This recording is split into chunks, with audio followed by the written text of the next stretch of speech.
ষষ্ঠ শ্রেণীর শিক্ষার্থী, তোমাদের আবার স্বাগত নতুন এক টপিকে। আশা করি বন্ধুরা তোমরা এই টপিকটি শুরু থেকে শেষ পর্যন্ত সবগুলো সমস্যা দেখবে। এখন আমি তোমাদের 5-এর যে সরল সমীকরণের সমস্যাগুলো ছিল 12 থেকে 23 পর্যন্ত যে সমস্যাগুলো, এই সমস্যাগুলো নিয়ে আলোচনা করব। তো দেখতে থাকো কীভাবে সমস্যাগুলো অতি সহজে সমাধান করা যায়। তাহলে প্রথম যে সমস্যাটা আছে সেটা আমরা দেখি। এখানে এটা একটি সরল সমীকরণ। তো সমীকরণ কাকে বলে, কেন এটা সমীকরণ, সমীকরণের বৈশিষ্ট্য কী, এটা আমি আগে টপিকে আলোচনা করেছিলাম। আশা করি তোমরা সেই টপিকটি দেখেছো। তো যদি না দেখে থাকো, এখানে ডিসক্রিপশানে লিঙ্ক দেওয়া থাকবে, তোমরা দেখে নিতে পারো।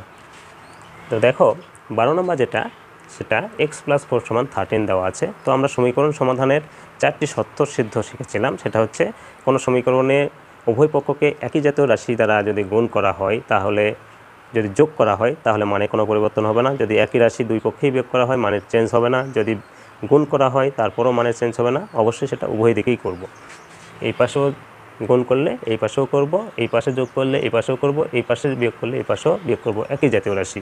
আবার এই পাশে এবং এই পাশে একই জাতীয় রাশি একমাত্র শূন্য ছাড়া একই জাতীয় রাশি দ্বারা যদি ভাগ করি তারপর মানে কোনো চেঞ্জ হয় না। তাহলে আমি এখানে তোমাদের এটা দুইটা নিয়মে দেখাবো। প্রথমে যে নিয়মটা দেখাবো সেটা 4টি যে স্বতঃসিদ্ধ আছে সেই নিয়মকে অবলম্বন করে দেখাবো। তো দেখো, বুঝতে পারলে তোমরা এই নিয়মে করতে পারো। তারপরে যে নিয়মটা দেখাবো সেটা মূলত সচরাচর যে নিয়মে আমরা করে থাকি। তো পরে যে নিয়মটি দেখাবো সেটাতেই আমি মূলত সব সমস্যাগুলো দেখাবো। এটা শুধু এই দুইটা নিয়মে দেখাবো। তো প্রথম নিয়মটা দেখো, একম পদ্ধতি x+4 = 13 বা দেব। এই অঙ্কগুলো করতে গেলে আমরা বা চিহ্ন ব্যবহার করব। খেয়াল করবে, এটাতে বা ব্যবহার করব। একবার সমান আছে, আবার মাঝখানে যেহেতু অঙ্কের সমান আছে, আবার সমান চিহ্নটা ব্যবহার করা যাবে না। অথবা বায়ের পরিবর্তে আমরা অর ব্যবহার করতে পারি, অথবা এইরকম চিহ্ন, এটাকে এমপ্লয়েজ চিহ্ন বলা হয়, এটা ব্যবহার করতে পারি। তো সাধারণত আমরা বা চিহ্নটাই ব্যবহার করব। তো দেখো x+4 লিখলাম। এই অঙ্কটা করে আমাদের উদ্দেশ্য এখানে চলকের মান বের করবা, অথবা বীজ, এটা হচ্ছে এক্স বা এক্স চলকের সমীকরণ, এখান থেকে এক্সের মান বের করতে হবে। তাহলে এক্সের মান বের করার জন্য এক্স সমান কিছু যদি আসে, সেটা এক্সের মান, এক্সের সাথে কিছু থাকা যাবে না, গুণ আকারে, ভাগ আকারে, যোগ বা বিয়োগ আকারে এক্স সমান কিছু আসতে হবে। সেই ক্ষেত্রে আমরা শিখেছি যে কোনো সমীকরণের উভয় দিকে একই জাতীয় সংখ্যা বা চলক বা রাশি যেটাই বলো যদি বিয়োগ করি মানে কোনো পরিবর্তন হয় না। সেই ক্ষেত্রে আমি x+4 থেকে যদি 4 বিয়োগ করি তাহলে এখান থেকেও 4 বিয়োগ করব। সেক্ষেত্রে হবে দেখো +4 - 4, 4 থেকে 4 বাদ দিলে শুধু x থাকে, আর 13 থেকে 4 বাদ দিলে এখানে 9 থাকে। তাহলে x সমান যদি কিছু চলে আসে তাহলে মূলত সেই সমীকরণটার সমাধান হয়ে যায়। অতএব আমরা লিখতে পারবো নির্ণেয় সমাধান x = 9, এইভাবে লিখব। তাহলে এখানে আমরা বিয়োগের যে স্বতঃসিদ্ধ, সেই স্বতঃসিদ্ধকে কাজে লাগাই এই সমস্যাটির সমাধান করলাম। অথবা এটা 2 নম্বর বা দ্বিতীয় পদ্ধতি যেটা, সেটা হচ্ছে দেখো x+4 = 13 ছিল, তাহলে বা দিব, দেওয়ার পর x লিখব। এই +4 যদি সমানের ওই পার চলে যায় তাহলে চিহ্ন চেঞ্জ হবে, প্লাস সমানের ওই পার গেলে মাইনাস, মাইনাস সমানের ওই পার গেলে প্লাস, ইন্টু সমানের ওই পার গেলে ডিভিশন বা ভাগ, আর ভাগ যদি সমানের ওই পার যায় তাহলে ইন্টু। এই নিয়মকে অবলম্বন করে আমরা আগাবো। তো দেখো এখানে x যখন সমান দিব তাহলে 13, এই 4টা ছিল প্লাস, তাহলে সমান পার হয়ে গেলে হবে মাইনাস, তাহলে -4, বা x সমান, তাহলে x সমান এখানে 13 থেকে 4 বাদ দিলে 9। তাহলে এই ক্ষেত্রেও আমরা x = 9, তার মানে এই কথাটি নির্ণয় সমাধান x = 9 লিখতে পারি। তাহলে আমরা এইভাবেও করতে পারি, এটাও করতে পারি, তোমাদের যেটা ভালো লাগে সেটা করবে। এখন আমি এই দ্বিতীয় পদ্ধতিতে বাকি সমস্যাগুলো তোমাদের সমাধান করে দেখাবো। তো দেখো এইটার ক্ষেত্রে কী করব। তাহলে আমরা শিখেছি এখানে যেহেতু x চলক, x-এর মান বের করব। সেক্ষেত্রে x সমান দিব, 9 লিখব, এটা +5 আছে, এই পাশে আসলে মাইনাস হয়ে যাবে, বা x সমান দিব। এখন দেখো 9 থেকে যদি 5 বাদ দিই তাহলে 4 হয়। তাহলে x সমান কিছু পেয়ে গেছি, তার মানে এই সমস্যাটি সমাধান হয়ে গেছে। অতএব নির্ণেয় সমাধান লিখব। অতএব নির্ণেয় সমাধান x = 4। তাহলে এইভাবে মূলত এখানকার সব সমস্যাগুলোই খুব দ্রুত সমাধান করা যায় এবং অতি সহজ সমস্যা। আশা করি তোমরা যদি গুরুত্ব সহকারে দেখো আর কোথাও কিছু দেখতে হবে না, তোমরা নিজেই সমস্যাগুলো সমাধান করতে পারবে। তো এরপরে 14 নম্বর সমস্যাটি যেটা আছে, এটা মূলত এটা y চলকের একটি সমীকরণ, তার মানে এখানে আমরা y এর মান বের করব। তো বা দেখো y সমান যখন লিখব তাহলে 10, এই পাশে প্লাস থাকলে এই পাশে মাইনাস হয়ে যাবে, বা y সমান 10 থেকে 1 বাদ দিলে 9।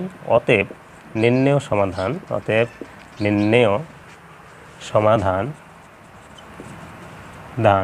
এক্ষেত্রে ওয়াই চলো এই 9 হয়ে গেল, খুব ইজি। তাহলে এইটা কি হবে তোমরা নিশ্চয়ই বুঝতে পেরেছ।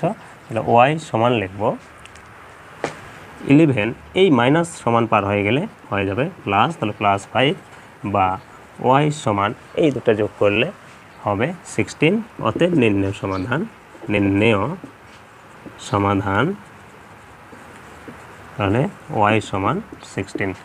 তাহলে খুব ইজিলি, খুব সহজে সমস্যাগুলো কিন্তু সমাধান করা যাচ্ছে। তো দেখো আমি এর পরের 4টি উঠিয়েছি। তো এইটা 16 নম্বরটা যদি দেখি, এটা যেহেতু জেড চলকের সমীকরণ, তাহলে জেড সমান 15, এই +3 এই পানি গেলে -3 হয়ে যাবে, বা জেড সমান হবে 15 থেকে 3 বাদ দিলে 12। অতএব নির্ণেয়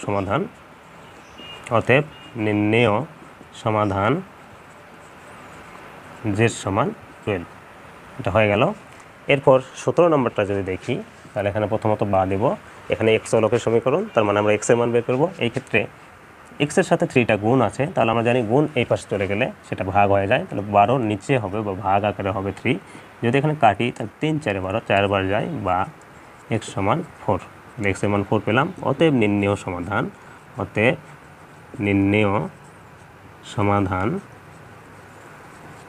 সমাধান হবে x সমান 4।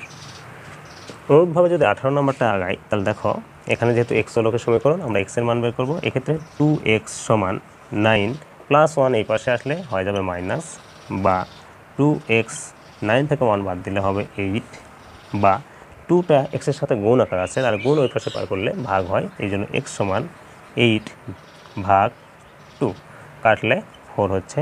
তাহলে বা আমরা x এর মান পেলাম 4। তাহলে অতএব নির্ণেয় সমাধান তাহলে আমরা লিখতে পারি x সমান 4। অনুরূপভাবে যদি 19 নম্বর করি, এটাও x চলকের একটি সমীকরণ, তাহলে বা আমরা লিখব 4x সমান 11, এটা -5 এই পাশে গেলে প্লাস হয়ে যাবে, তাহলে +5, বা 4x সমান, তাহলে 11 আর 5 যোগ করলে 16, বা x সমান, তাহলে 4টা গুণ আছে যেহেতু সমানের উপর নিয়ে গেলে ভাগ হবে, তাহলে 16 ভাগ 4, কাটলে 4 4 = 4, তাহলে বা x সমান হবে 4। অতএব নির্ণেয়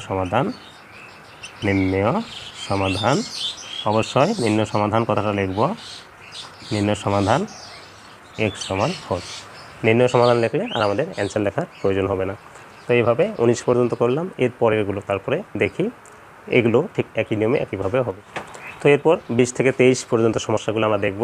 তো প্রথমত 20 দেখো, এটা x চলকের সমীকরণ, তাহলে বা 3x সমান 17, এই -5 এই পাশে আসলে +5 হয়ে যাবে, বা 3x সমান 17 আর 5 যদি যোগ করি তাহলে হবে 17 আর 5 22 হবে, বা x সমান, তাহলে 3টা গুণ আছে এই পাশে আসলে ভাগ, তাহলে উপরে হবে 22, নিচে হবে 3। এটাকে আর কাটা যেহেতু যাচ্ছে না, অতএব নির্ণেয় সমাধান আমরা এইভাবে রেখে দেব। অতএব নির্ণেয় সমাধান, তাহলে x সমান পেলাম 22/3 এইভাবে। তো এরপর দেখো 21 নাম্বারটা যদি দেখি, এটা x চলকের সমীকরণ, সেক্ষেত্রে আমরা যেহেতু x এর মান বের করব, এটা একটু ব্যতিক্রম। যেহেতু আমরা x এর মান বের করব, xগুলোকে সমানের বাম দিকে নেব, আর অন্যান্য সংখ্যাগুলোকে যেগুলো x বর্জিত পদ সেগুলোকে ডান দিকে নেব। সেক্ষেত্রে দেখো 7x + x কে সমানের বাম দিকে যদি আনি তাহলে -x হয়ে যাবে। এখানে 16 ছিল প্লাস, সামনে এখানে দিতে হয় না। এরপর -2 যদি সমানের ডান দিকে নিয়ে যাই তাহলে +2 হয়ে যাবে। তাহলে আমরা এগুলোকে বাম দিকে নিলাম আর সংখ্যাগুলোকে ডান দিকে নিলাম, এবং চিহ্ন ঠিক যেভাবে চেঞ্জ করা দরকার সেটা চেঞ্জ করা হলো। এখন বা দেখো 6x এর থেকে 1x বা 1x, শুধু x মানে ওটা 1x, তাহলে x বাদ দিলে 7x এর থেকে x বাদ দিলে 6x বা 6x হয়, আর এই দুটা গুণ করলে হচ্ছে 16 আর 2 18, বা x সমান, যেহেতু এটা গুণ আছে তাহলে 18, 6টা হয়ে যাবে ভাগ, কাটলে 3 বার যাচ্ছে 18-এর মধ্যে 6, তাহলে বা আমরা পাচ্ছি x সমান 3। তাহলে অতএব নির্ণেয় সমাধান x সমান 3, এইভাবে এটা সমাধান করা যায়। এরপর দেখো 22 নাম্বারটা, তাহলে এটা x চলকের সমীকরণ, আমরা x-কে রেখে দেবো, বাকি সংখ্যাগুলোকে পার করব। তো সেক্ষেত্রে দেখো -x থাকবে সমান 14, এটা +3 এপার গেলে হয়ে যাবে -3, বা -x সমান 14 থেকে 3 বাদ দিলে 11 হবে, বা যেহেতু সমাধান করতে গেলে এক্সের সাথে কোনো চিহ্ন থাকা যাবে না, শুধু এক্স সমান কিছু হতে হবে। তো সেক্ষেত্রে দেখো এখানে এক্সের কাছে মাইনাস আছে, এই জন্য মাইনাস এক্সকে যদি আমরা -1 দ্বারা গুণ করি তাহলে এই পাশেও 11কে গুণ করব -1 দ্বারা। মানে দুই দিকে কোনো সমীকরণের দুই পক্ষে একই জাতীয় সংখ্যা দ্বারা গুণ করলে, ভাগ করলে, যোগ করলে, বিয়োগ করলে মানে কোনো চেঞ্জ হবে না, শুধু ভাগের ক্ষেত্রে 0 ছাড়া। তো সেক্ষেত্রে আমরা এই মাইনাসটাকে রাখবো না বলে -1 দ্বারা ওইদিকে গুণ করব। এখন দেখো মাইনাস আর মাইনাস গুণ করলে প্লাস হয়ে যায়, তাহলে শুধু এক্স আর 1 গুণ করলে এক্সই হবে, আর এখানে এই দুটা গুণ করলে প্লাস মাইনাসে -11, তার মানে এক্সের মান আমরা -11 কিন্তু পেয়ে গেলাম। অতএব নির্ণয় সমাধান তাহলে হবে এক্স সমান -11। এরপর আজকের টপিকের লাস্ট যে সমস্যা 23 নাম্বার সেটা দেখব। তবে তার আগে তোমরা যারা নতুন দেখছো, যারা অলরেডি চ্যানেলকে সাবস্ক্রাইব করেছো এবং এই সমস্যাগুলো তোমরা দেখো এবং আমার সঙ্গে থাকো, তাদের অসংখ্য ধন্যবাদ। আর যারা নতুন দেখছো, তোমাদের যদি ভালো লেগে থাকে, তোমরা যদি উপকৃত হয়ে থাকো, এই চ্যানেলে তোমাদের ষষ্ঠ শ্রেণীর সকল ভিডিও পাওয়ার জন্য চ্যানেলটিকে সাবস্ক্রাইব করে রাখবে। তাছাড়া তোমরা যখন সপ্তম শ্রেণীতে যাবে, তোমাদের নতুন কারিকুলামের যে পাঠ্যসূচি হবে সেখানে গণিত এবং বিজ্ঞানের ক্লাস সবার আগে পাওয়ার জন্য চ্যানেলটির সাথে থাকবে। অবশ্যই এখান থেকে তোমাদের যে বোঝার কথাগুলো যা বুঝতে চাচ্ছ তোমরা শতভাগ বুঝতে পারবে, গ্যারান্টি পাবে। তো দেখো বন্ধুরা, শেষ সমস্যাটি দেখি 23 নাম্বার। তো এটা এক্স চলকের সমীকরণ, এই জন্য আমরা কী করব, 2x রেখে দিলাম, 3 এই 9 + 9 করে দিলে -9 হয়ে যায়, বা 2x সমান, তাহলে বড় সংখ্যা থেকে ছোট সংখ্যা বাদ দিতে হবে। এখানে 3 থেকে আমরা 9 বাদ দিতে পারি না, সেই ক্ষেত্রে যদি 9 থেকে 3 বাদ দিই 6 হবে। কিন্তু বিয়োগ করার সময় খেয়াল করতে হবে, -9 থেকে +3 বাদ দিব, তাহলে বড়োর কাছে যে চিহ্ন সেই চিহ্নটা দিতে হয়, 9 থেকে 3 বাদ দিলে 6 হয়, এই জন্য মাইনাস কিন্তু 6 হবে। বা এখন দেখো এইটা গুণ আছে, তাহলে এক্স সমান, যেহেতু 2টা গুণ আছে, তাহলে -6 ভাগ হয়ে যাবে 2 কাটলে 3, তাহলে বা এক্স সমান পেলাম -3। তাহলে অতএব নির্ণয় সমাধান